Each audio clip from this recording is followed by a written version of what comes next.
Bon les gars, j'étais tellement excité et stressé que j'ai commencé cette répétition sans faire l'intro.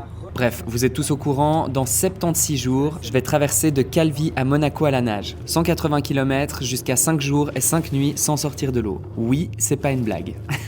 Et pour réussir ce challenge de fou qui a qu'un seul objectif, sensibiliser un maximum de personnes aux enjeux de la Méditerranée. D'ailleurs, vous êtes plus de 600 000 à me suivre sur les réseaux sociaux et on cumule à peu près 20 millions de vues par mois en ce moment, c'est juste ouf.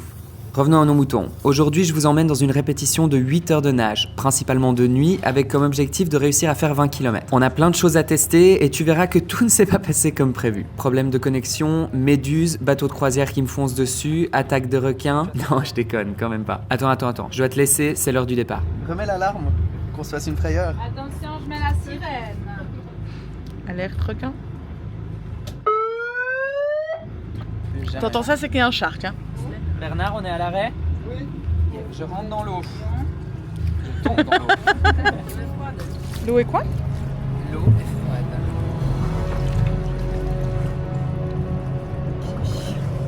3, 2, 1, connecteur.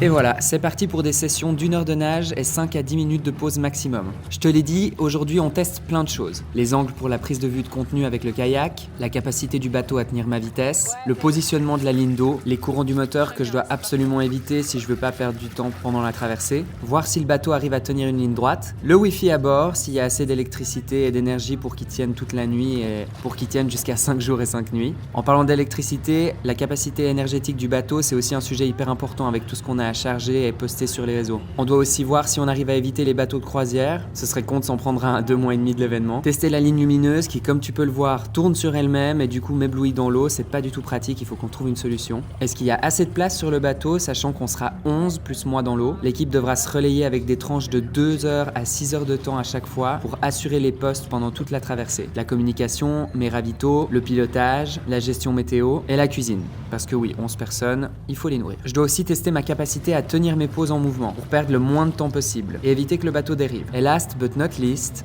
mon pire ennemi, les méduses. Oui. Il faut les retourner, s'il te plaît.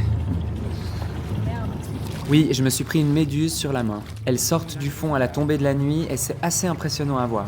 Et là, notre filet anti-méduse qu'on a construit n'a pas tenu le choc. On a encore pas mal de réglages à faire, mais on est sur la bonne voie.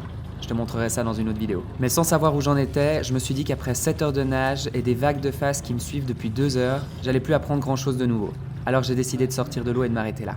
Bon, ça y est, après 7 heures de nage, on est enfin sorti de l'eau. Petite piqûre de méduse, il y a le vent de terre là qui nous fait des sacrées vagues. J'ai bu la tasse comme jamais, j'ai envie de gerber.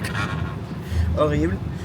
Mais tout est testé, il y a plein de choses à dire, plein de choses à modifier pour la suite, mais vachement confiant, je pense que ça va le faire. Et puis pas de douleur musculaire, donc c'est plutôt une bonne nouvelle. Bon, la méduse qui m'a arraché la moitié de la peau de la main, j'ai pas encore enlevé mon gant pour voir à quoi ça ressemble, mais ça, si on s'en prend plein la gueule et que notre filet il tient pas la route, mais vu qu'il y en a eu qu'une, je pense que c'est pas trop mal. Après j'ai eu 2 ou 3 petites piqûres au visage, je pensais qu'il y en avait un petit peu en profondeur. Mais sinon, je crois qu'on est pas mal niveau méduse. Ces petites connasses. Ces petites connasses. Merci d'avoir regardé cette vidéo. Je me réjouis de vous retrouver très très vite. La traversée, ce record, il est dans moins de 3 mois. Donc les choses se rapprochent. N'hésitez pas à checker le lien en description si vous souhaitez soutenir ce projet et mettre en avant auprès de millions de personnes les enjeux de la Méditerranée qu'il faut absolument protéger. Et j'espère que le sport, cette nage, ce record pourra faire tout ça en même temps. C'était Noam. Ciao ciao.